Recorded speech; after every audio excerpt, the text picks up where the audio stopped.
Assalamualaikum warahmatullahi wabarakatuh. Salam sehat dan bahagia. Kembali lagi di channel Madrus Ali Yusuf. Oke, seperti biasa yang akan saya bahas masih tetap seputar kesehatan lambung, GERD, anxiety, psikomatis.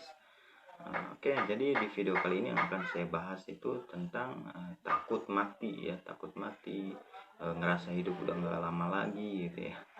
Oke, sebelum kita lanjut ke pembahasannya, buat teman-teman yang belum subscribe dan jika video-video saya ini bermanfaat untuk teman-teman, silahkan ya di subscribe dulu channel YouTube Madrus Ali Yusuf ini supaya bisa lebih berkembang dan biar saya bisa terus mengupload video terbaru saya tentang seputar kesehatan asam lambung, GERD, anxiety, psikomatis.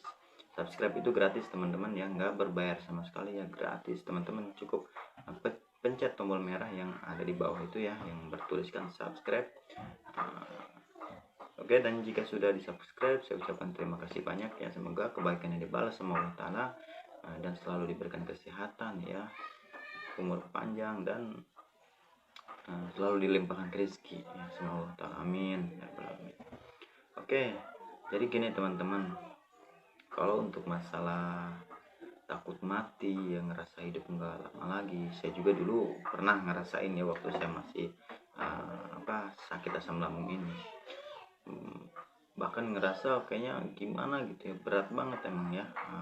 Setiap hari yang kita rasakan itu karena sensasi-sensasi ya, hingga kita berpikiran seperti itu, ngerasa hidup udah gak lama lagi karena sensasi-sensasi yang kita rasakan itu ganti-ganti, yang dari kelayangan, sesak napas, terus gemeteran, keluar keringat dingin, udah macem-macem deh sensasi-sensasi dari asam lambung itu ya, hingga membuat pemikiran kita juga macem-macem ya, takut mati lah, takut ngerasa hidup nggak lama lagi, dan pokoknya macam banyak lah pemikiran yang konyol, yang aneh-aneh ya.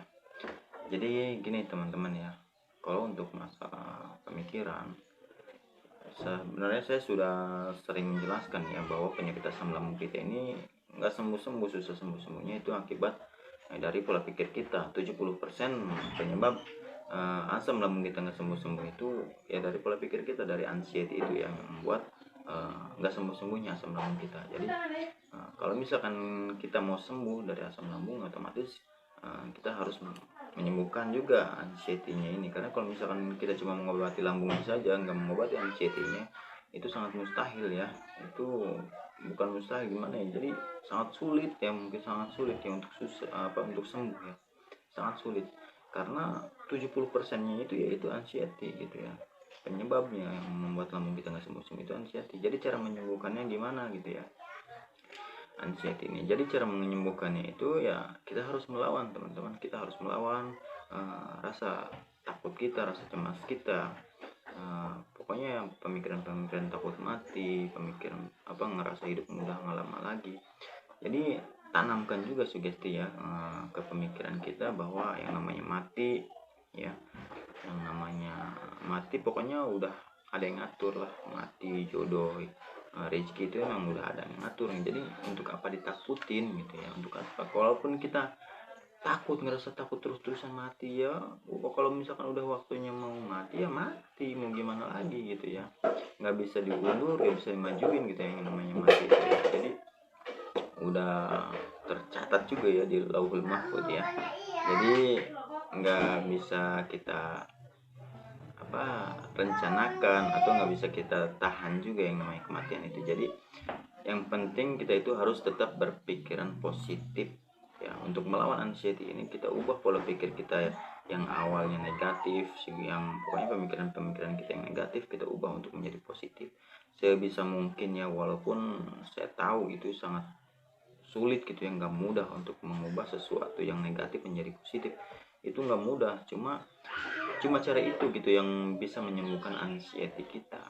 Kalau misalkan kita terus-terusan kayak begitu ya, terus-terusan panik, terus-terusan memikirkan hal-hal yang konyol yang belum tentu terjadi, mau sampai kapan gitu ya, mau sampai kapan itu nggak bakalan bisa memperbaiki keadaan, justru akan memperparah keadaan kita kalau misalkan kita terus-terusan berpikiran yang negatif ya. Jadi kita masukkanlah ya sugesti-sugesti pemikiran yang positif kita ubah menjadi sesuatu yang negatif. sambil selalu terapkan juga yang sering saya jelaskan ya, 3P ya, itu harus terus dijaga ya. 3P itu 3 pola harus tetap kita jaga. Pola makan, pola pikir, pola hidup ya, harus benar-benar kita jaga. Soalnya kalau misalkan kita tidak menjalankan ketiga pola itu dengan bersama, misalkan kita pola makan kita jaga nih ya, kita pantangin semua, tapi pola pikirnya nggak kita jaga ya, itu sama aja nggak bakalan bisa sembuh. Dan sebaliknya, misalnya pola pikir kita jaga ya, pola pikir kita jaga tapi pola makannya masih berantakan, itu sama juga ya, sangat sulit juga yang untuk sembuh ya. Jadi harus barengan gitu, sambil kita mengobati lambungnya sambil kita mengobati pola pikirnya ya. Jadi pola makannya juga kita jaga, pola pikirnya kita jaga, dan pola hidup sehatnya kita lakukan kayak semacam olahraga ya tiap hari itu ya. Terus tidurnya nggak boleh kurang dari 8 jam. Terus setiap pagi juga harus berjemur ya, setiap pagi itu harus berjemur ya, minimal sampai keluar keringat lah. Olahraga juga jangan terlalu capek, minimal sampai keluar keringat biar peredaran darah kita itu lancar ya, peredaran darah kita lancar. Terus dan berjemur juga emang untuk melancarkan peredaran darah, dan bisa juga untuk mengeluarkan racun-racun dalam tubuh kita melalui keringat ya. Makanya usahakan sampai keluar keringat untuk berjemur.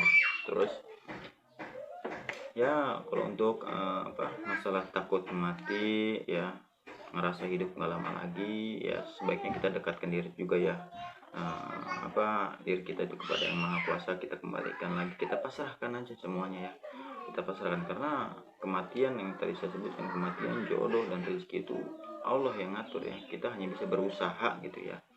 Jadi pasrahin, cuma ya yang pasrah itu ya, jangan kita pasrah tanpa ada tindakan. Jadi kita pasrahin semua tapi sambil kita berusaha juga ya untuk mengobatinya gitu ya, untuk ya menjalankan 3P ini ya, sambil kita pasrah, sambil kita jalankan, sambil kita ikhtiar lah ibaratnya. Itu baru yang benar. Jangan gini mah pasrah, katanya lah terserah Allah aja, katanya mau gimana juga, tapi dia nggak ada tindakannya, sama aja itu bukan pasrah ya, konyol itu. Allah nggak suka juga ya. Jadi sambil kita pasrahin ya, dekatkan diri sama Allah banyak, pokoknya perbaiki lagi lah ibadahnya, sholatnya ya, yang tadinya berantakan kita perbaiki lagi ibadah kita dekatkan diri kepada Allah. Insya Allah Allah yang menciptakan penyakit ya, dan Allah juga yang bisa mengangkatnya ya. Jadi oke, mungkin untuk pembahasan di video kali ini cukup sekian dulu ya. Terima kasih, semoga bermanfaat ya buat teman-teman, dan jangan lupa ya untuk di subscribe ya channel YouTube-nya, biar channel ini bisa lebih berkembang dan saya bisa terus mengupload video terbaru tentang seputar kesehatan lambung, gerd, ansi, dan psikomatis. Terima kasih, wassalamualaikum warahmatullahi wabarakatuh.